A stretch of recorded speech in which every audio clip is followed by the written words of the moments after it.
হত্যা হয়ে যাওয়ার পরে যখন আমরা বলছি, তখন ওরা বলছে যে ওই ছেলেটাই নাকি বারান্দা থেকেই ছবি তুলতো। এই এতটুকু আমি শুনতে পারছি। হ্যাঁ, এই ছেলেটাই ওর পিছনে লেগেছিল। অর্থাৎ ছেলেটার টার্গেট ছিল আগের থেকেই এর সাথে কিছু একটা করবে। এই টার্গেট ছিল, সে পায় নাই। বাবা মা অত্যন্ত সচেতন ছিল বিদায়, কিন্তু যে হায়নার চোখ যার প্রতি পড়ে সে তো বারবার চেষ্টাই করবে। অর্থাৎ শেষ পর্যন্ত আমাদের মেয়েকে আমরা বাঁচাতে পারি।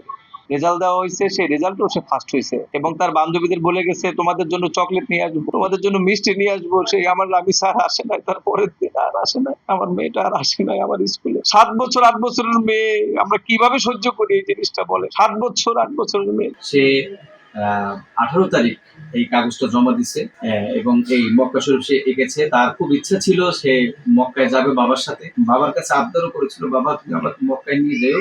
বাবা বলছে, বাবা তুমি আল্লাহর কাছে বলো, আল্লাহ যদি কবুল করে আমি তোমাকে নিয়ে যাব। কিন্তু আজকে মক্কা আছে, সবাই আছি আমরা, কিন্তু আমাদের রামি চাই না। আমার মনে হয় এই ঘটনাটাই ফার্স্ট, একেবারে পাশের ঘরে মায়ের সামনে মনে হয় যে 2 মিনিট এদিক সেদিক টাইনে নিয়ে গেল বাচ্চাটা। এত গেট টাকাইলো, গেট খুললো না। কি পরিমাণ বিকৃত মস্তিষ্কের লোক হলে সে বাচ্চাটাকে দিয়ে অত্যাচার করলো, নির্যাতন করলো এবং তাকে হত্যা করলো গলা টিপে হত্যা করার,